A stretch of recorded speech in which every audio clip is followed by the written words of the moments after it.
हरिश्चंद्र परसाई जी द्वारा रचित नाटक माता दीन चांद पर।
Big blue sea in the big blue bottle. Big blue sea in the big blue bottle. Big blue sea in the big blue bottle. Big blue sea in the big blue bottle. Big blue sea in the big blue bottle. Big blue sea in the big blue bottle. Big blue sea in the big blue bottle. Big blue sea in the big blue bottle. Big blue sea in the big blue bottle.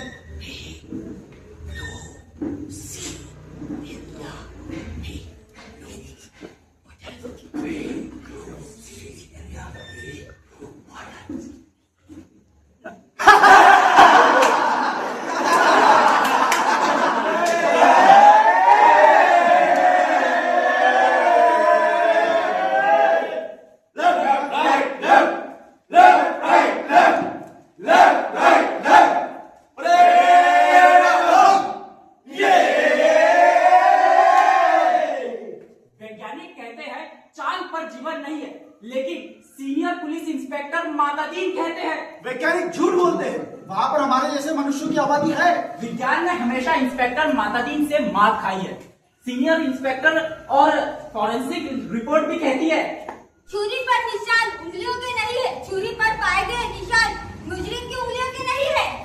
लेकिन फिर भी inspector Matadin उसे सजा दिला ही देते हैं।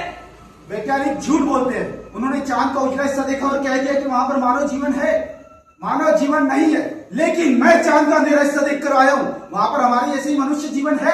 ये बात सही है, क्योंकि अंधेरे पक्ष के मातादीन माहिर माने जाते हैं। ये बात सही है, क्योंकि अंधेरे पक्ष के मातादीन माहिर माने जाते हैं। जनता wants to know। मतलब अरे जनता जानना चाहती है कि आप चांद पर गए क्यों थे, किसी पुलिस को पकड़ने या फिर किसी फरार अपराधी को। मैं वहां पर भारत सरकार की ओर से सांस्कृतिक आदान प्रदान के अंतर्गत गया था। भारत सरकार ने चांद सरकार को पत्र लिख दिया। यो तो हमारी सभ्यता बहुत आगे बढ़ी है, लेकिन हमारी संस्कृति में अभी भी पुलिस को पकड़ने की भैया पुलिस अभी भी अपराधी को पकड़ने में सक्षम नहीं है। हमने सुना है आपके यहाँ रामराज्य है। जय जय श्री राम, जय जय श्री राम। हमारी आपसे विनती है कि आप अपने यहाँ से किसी ऐसे पुलिस अफसर को भेजे जो हमारी पुलिस को शिक्षित कर सके।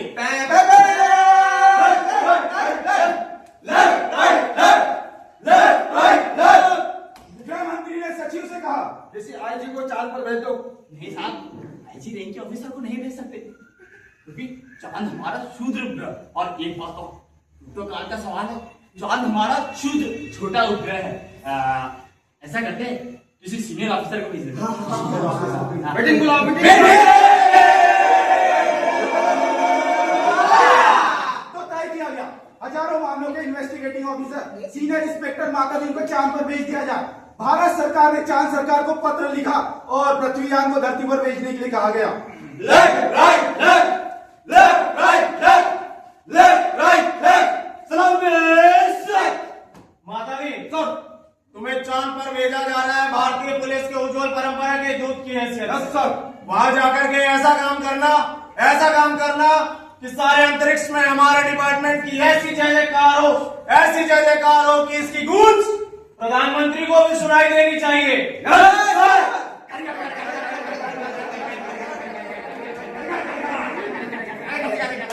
मातादीन की यात्रा का दिन आ गया। एक पृथ्वीयान धरती पर उतरा और मातादीन सबसे विदा लेते हुए ज्ञान की ओर बढ़ने लगे और वे धीरे धीरे कहते जा रहे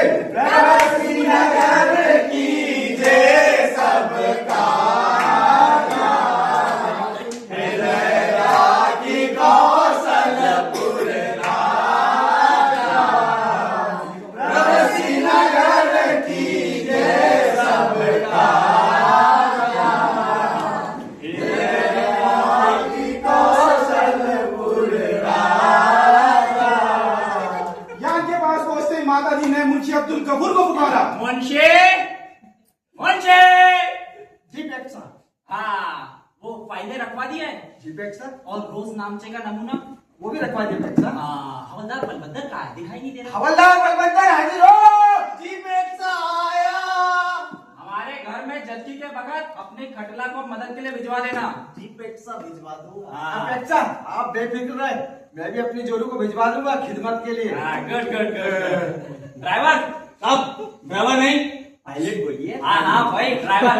ड्राइविंग लाइसेंस है? जी साहब। और बत्ती ठीक ठाक है?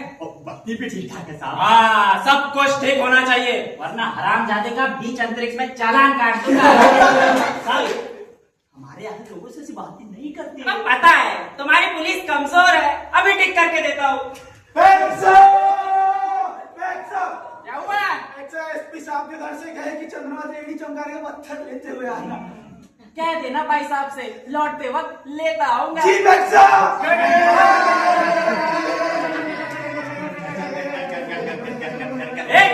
कौन बजाता चल साहब, अरे मीलों दूर तक कोई नहीं है। अरे पता है, लेकिन 2 लेग रोड पक्के। भाग में बजाता हुआ यान को चांद के ऊपर उतार लाया। सभी वरिष्ठ अधिकारी मातादीन के स्वागत के लिए हवाई अड्डे पर उपस्थित थे।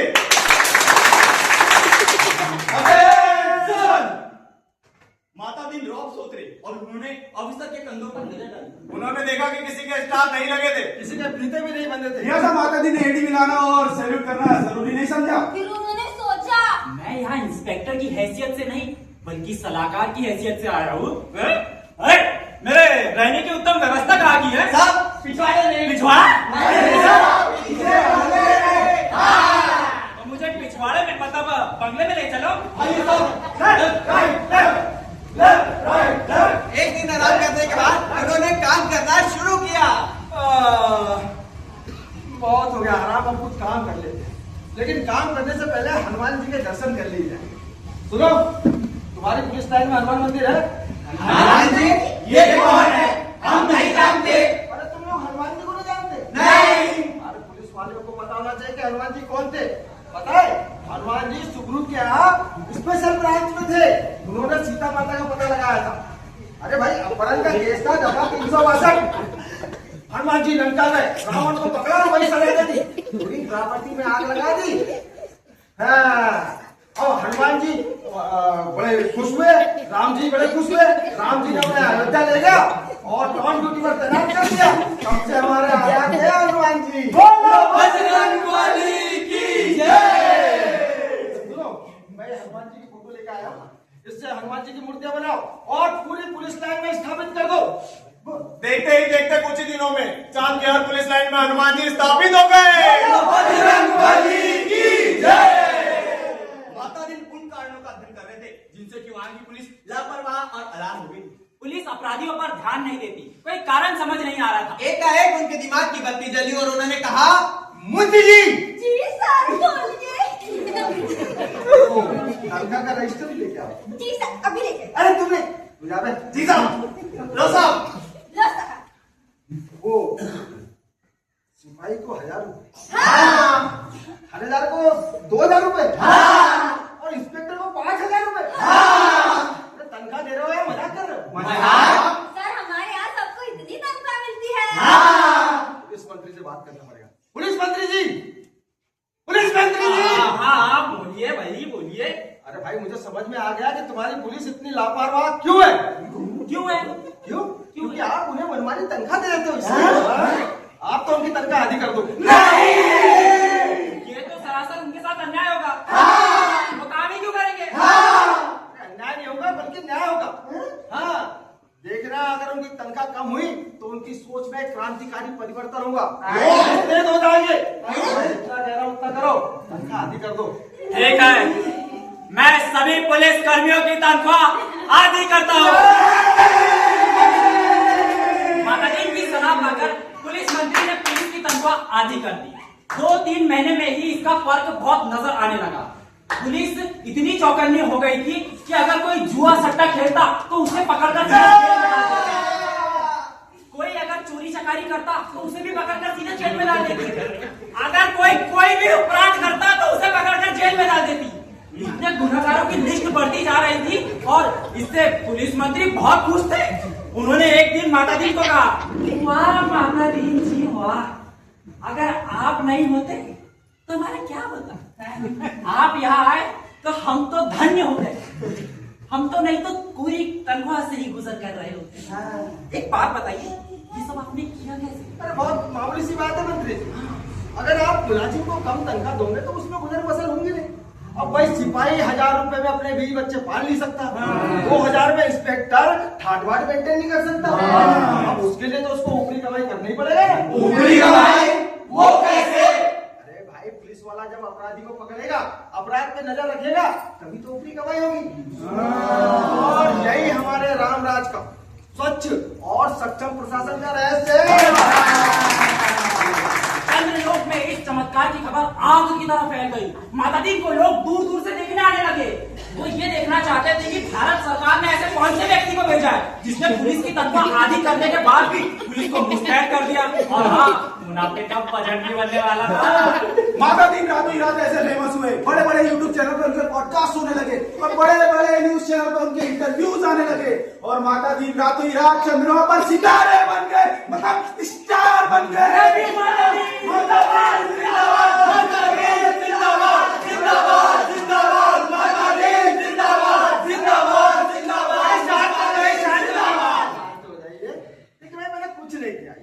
फर्ज था। अब हम भारतीय पुलिस वाले बहुत कर्तव्य परायण होते हैं। वर्दी के लिए अपनी जान भी दे सकते हैं। हम भारतीय पुलिस वाले बहुत ईमानदार भी होते तो मैंने छोटे मोटे केस हल किए, अब तुम देखना मैं बड़े बड़े केस हल करूंगा और तुमको सिखाऊंगा कि इन्वेस्टिगेशन कैसे की जाती है। चलो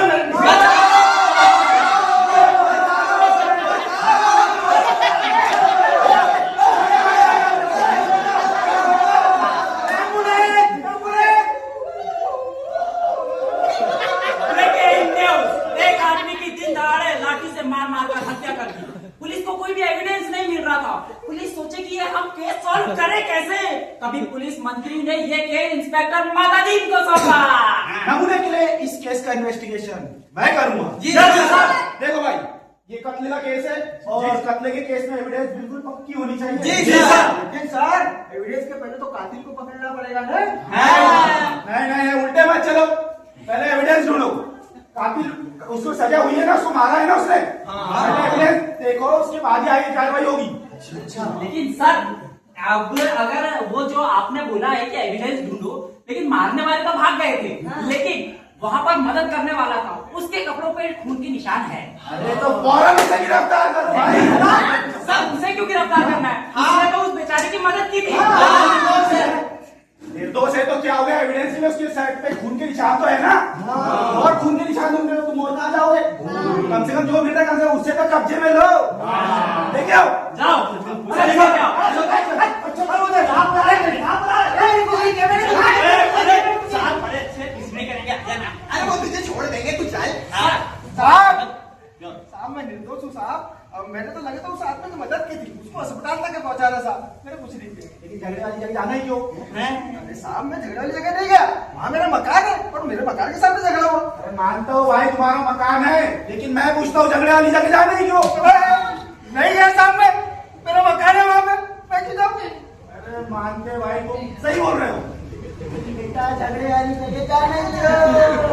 साहब नहीं गया, मेरा मकान था। इस तर्क प्रणाली से पुलिस के लोग बहुत प्रभावित हुए। वो ये देखना चाहते थे कि मातादीन आगे क्या तर्क देते हैं। तभी मातादीन के दिमाग में एक सुझाव आया, इन्वेस्टिगेशन का सिद्धांत समझाया। देखो भाई, कोई आदमी मरा है तो ये तो पक्की बात है, कोई ने उसे मारा, कोई तो कातिल है, और किसी को तो सजा होनी है। तो सवाल ये है कि सजा किसे होनी है?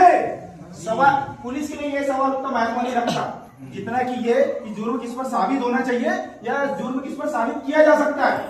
देखो भाई, मनुष्य सब बराबर है जी, सजा किसी की तो हो नहीं जी, मारने वाले को हो या बेकसूर को हो, और ये मनुष्य सब बराबर है, सभी में परमात्मा का अंश है और हम किसी में भेदभाव नहीं करते।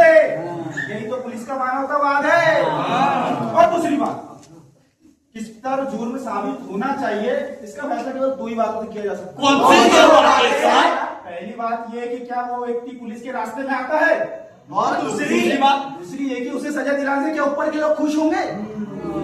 सर, ये बहुत भला आदमी है, लेकिन अगर पुलिस अन्याय करे तो ये विरोध भी करता है। और रही बात ऊपर वालों की, तो ये आदमी वर्तमान सरकार का विरोधी पार्टी वाला है। बस यही तो चाहिए था, यही एविडेंस भी है। देखो, ये आदमी अपोजिट पार्टी का भी है, और क्या चाहिए? 12 साल का जेल में। हमारे गले के नीचे ये बात नहीं उतरती कि आप बेचारे निर्दोष भले आदमी को सजा क्यों दे रहे हैं। यही तो सिखाने आया हूँ, गले के नीचे बात उतरना चाहिए, यही सिखाने आप खून के दाग एविडेंस ढूंढने और कहाँ जाओगे?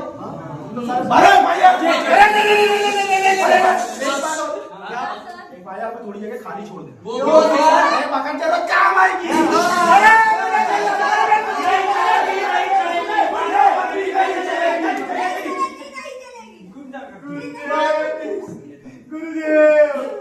तमाम लोग आकर के कह रहे हैं कि उस बेकसूर इंसान को क्यों फंसाया जा रहा है। मगर चंद्रमा पे ऐसा तो कभी पहले हुआ नहीं। हाँ, और फिर आप ही बताइए हम उन्हें क्या जवाब दे?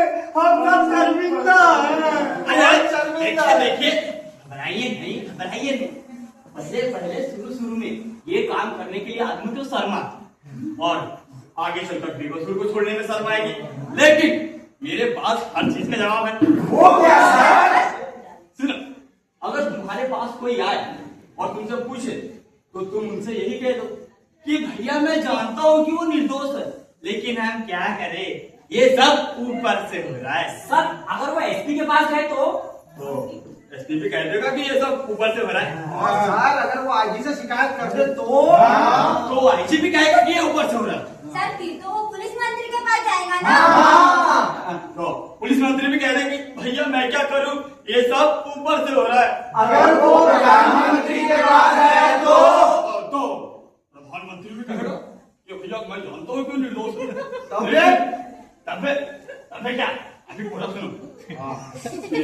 प्रधानमंत्री के पास जाएंगे तो प्रधानमंत्री भी कहेगा अरे भैया मैं जानता हूँ क्यों निर्दोष है, लेकिन मैं क्या करूं, ये सब ऊपर से हो रहा है। तब क्या प्रधानमंत्री के ऊपर कौन है? भगवान। और भगवान के पास ये बताओ, ये बात तुम बहुत अच्छे से समझ रहा हूँ कि भगवान के पास कोई पूछकर वापस लौटा है भला है? कोई लौट सकता है? नहीं ना। तो एक बात सुनो कि एक बहुत ही अच्छा मुहावरा है कि ये सब ऊपर से हो रहा है, और ये मुहावरा हमारे देश की सरकार को 80 साल से बचाते आ रहा है। तो मैं तो कहता हूँ कि तुम भी ये सब मुहावरा सीख लो। अरे अच्छे से पूछो कौन सा कि ये सब ऊपर से हो रहा है।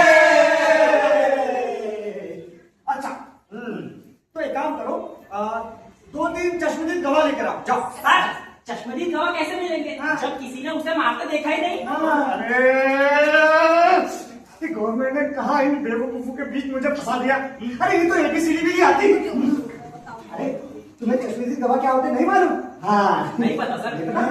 अरे गवाह वो नहीं जो देखे, बल्कि वो होते हैं जो कहे कि मैंने देखा।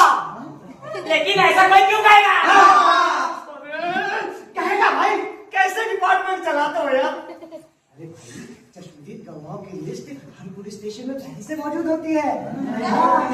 अरे जहाँ जरूरत होती है चिपका दिया जाता है। हाँ हमारे यहाँ पे चश्मदीद गवाह के ऐसे आदमी हैं जो कम से कम 300-400 वारदातों के चश्मदीद गवाह है। हाँ और कोर्ट भी ये मानती है कि उस आदमी में कोई दैवीय शक्ति है जो उसे पता चल जाता है कि अमुक जगह पे वारदात होने वाली है और वो पहुंच जाता है। हाँ अच्छा खैर छोड़ो, अब मैं यहाँ आ गया हूँ तो तुम्हें चश्मदीद गवाह बनाकर दे देता हूँ। हाँ सर क्या चलेगा। तो फटाफट एक काम करो 10-15 उठाल गिरोह को लेकर आओ, ठीक है? वो जो चोरी करते हो, डाका डालते हो, चीना जब्ती करते हो, शराब उतारते हो, जाओ चलिए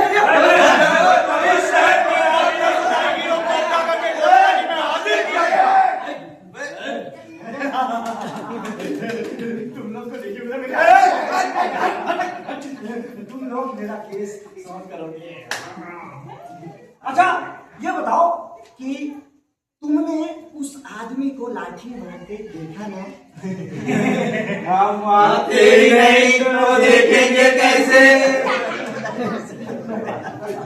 पहली बात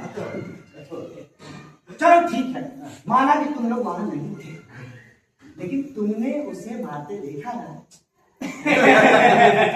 हम आते नहीं तो देखेंगे कैसे? वे लोग सोचने लगे ये पागल है तभी इतनी उटपटांग बातें कर रहा है। वे लोग हंसने लगे।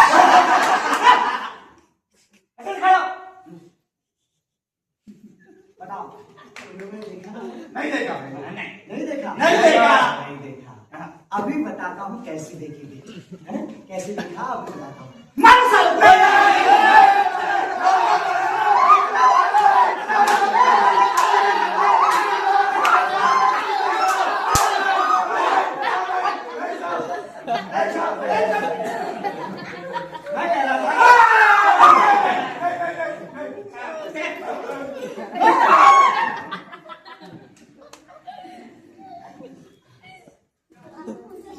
जो भी काला पीला करते हो उसका सब लोग देखा जोगा यहाँ हम। अगर तुम्हारी फाइल खुली तो एक एक को कम से कम 10-10 साल की सजा होगी। तो ये बताओ तुम जो काम करते हो वो करना चाहते हो या जेल जाना चाहते हो? करना चाहते हैं ना? तो अब बताओ कि तुमने उस आदमी को मारते देखा या नहीं देखा? देखा साहब देखा, वो आदमी घर से निकला और जो लाठी मारना शुरू किया, तो वो आदमी बेहोश होकर सड़क पर गिर पड़ा। और बताओ, अगली बार भी ऐसी वारदातें देखोगे? देखेंगे साहब, जरूर देखेंगे, जो आप कहेंगे सो देखेंगे। तो केस सॉल्व हुआ।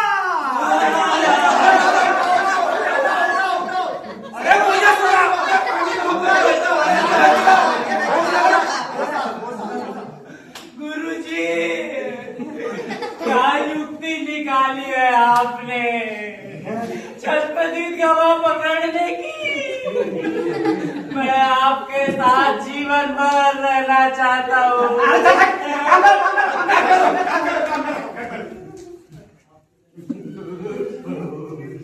अरे भाई, माता दी ने सारी कार्य प्रणाली तय कर दी। रोज नामचे बदलना, FIR फाड़ना, गवाह को तोड़ना मरोड़ना, सब कुछ उन लोगों को सिखा दिया। और उस आदमी को 20 साल की जेल हो गई। हाँ, चांद की पुलिस शिक्षित हो चुकी थी, धड़ाधड़ केस बनने लगे और सजाएं होने लगी। चांद की सरकार बहुत खुश थी और ये सब भारत सरकार के सहयोग का ही नतीजा था। चांद सरकार ने एक दिन माता जी का स्वागत भव्य रूप से किया।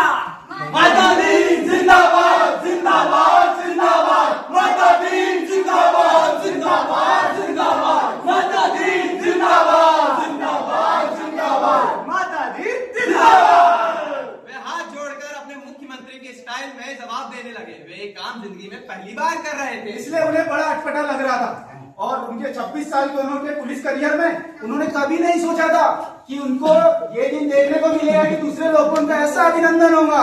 वे बहुत पछताए और कहने लगे, काश धोती कुर्ता और टोपी ले आता सफेद वाली, मजा आ जाता है। भारत में पुलिस मंत्री बैठकर टेलीविजन पर सब नजारा देख रहे थे। वो सोच रहे थे कि उनकी सद्भावना यात्रा के लिए अच्छा वातावरण तैयार हो गए। एक दिन चांद की सरकार ने एक विशेष अधिवेशन बुलाया। ये गुप्त अधिवेशन था, इसलिए रिपोर्ट प्रकाशित नहीं हुई, लेकिन कुछ शब्द संसद भवन की दीवार से टकराकर बाहर आ गए।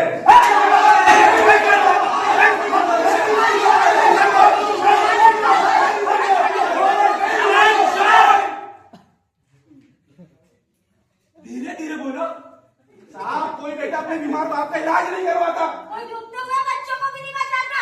कहीं आग लग जाए तो कोई आग बुझाता भी नहीं है। अरे आदमी जानवर से बदतर हो गया है। इस्तीफा दो, इस्तीफा दो, सरकार भवन इस्तीफा दो, इस्तीफा दो, इस्तीफा दो, सरकार भवन इस्तीफा दो, इस्तीफा दो। चुप। दूसरे दिन प्रधानमंत्री ने माता दी को अपने पास बुलाया। Left left right right left right left, left right left. प्रधानमंत्री बहुत बूढ़े लग रहे थे और ऐसा लग रहा था कि वो कई रात से सोए भी नहीं। उन्होंने माता दी से कहा, रुहासे होकर उन्होंने माता दी से कहा, माता दी जी, आपका बहुत बहुत धन्यवाद और भारत सरकार का भी बहुत बहुत धन्यवाद। लेकिन अब आप अपने देश वापस लौट जाइए। चले जाइए, चले जाइए, चले जाइए, चले जाइए। अभी मेरा टर्म खत्म नहीं हुआ, मैं अपना टर्म खत्म करके ही जाऊंगा। मालूम है आपका टर्म खत्म नहीं हुआ है, लेकिन आप 2 गुना 3 गुना 4 गुना वेतन ले जाइए, लेकिन आप चले जाइए। चले जाइए, चले जाइए, चले जाइए, चले जाइए। हमारा सिद्धांत है, हम पैसों के लिए काम नहीं करते, हमारी कर्म ही हमारी पूजा है। चांद के प्रधानमंत्री ने एक गुप्त पत्र भारत के प्रधानमंत्री को लिखा और 4 दिन बाद IG का लेटर माता दी को मिल गया, जिसमें साफ लिखा था कि माता दी जी आप भारत वापस आ जाइए।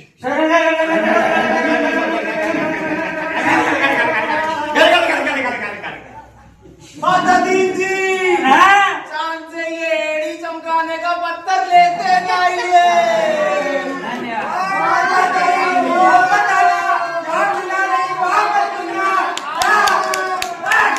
कई वर्षों तक ये रहस्य बना रहा कि आखिर चांद के प्रधानमंत्री ने भारत के प्रधानमंत्री को ऐसा क्या पत्र में लिखा था कि एकाएक माता जी को पृथ्वी पर वापस लौटना पड़ा। एक दिन वह पत्र खुल गया जिसमें लिखा था, माता दी की सेवाएं प्रदान करने के लिए भारत सरकार का बहुत बहुत धन्यवाद, लेकिन अब आप माता दी को अपने देश वापस बुला लीजिए।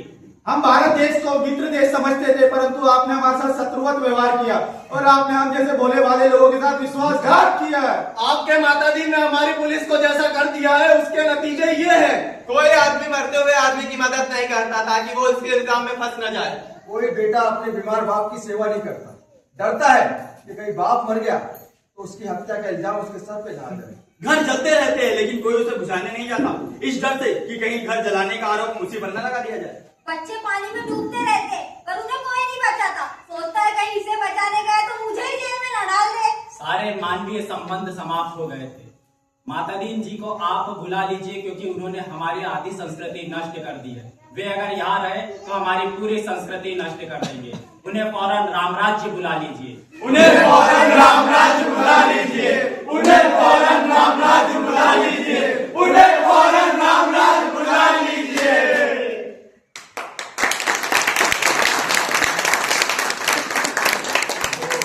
आप सभी का धन्यवाद कि आपने धैर्य रख के इस नाटक को पूरा देखा। तो पूरी टीम की तरफ से आप लोगों का धन्यवाद। बात करते हैं, आप लोगों को बता देता हूं, आप है सत्येंद्र चौहान जी, आप है रिया खड़से जी, आप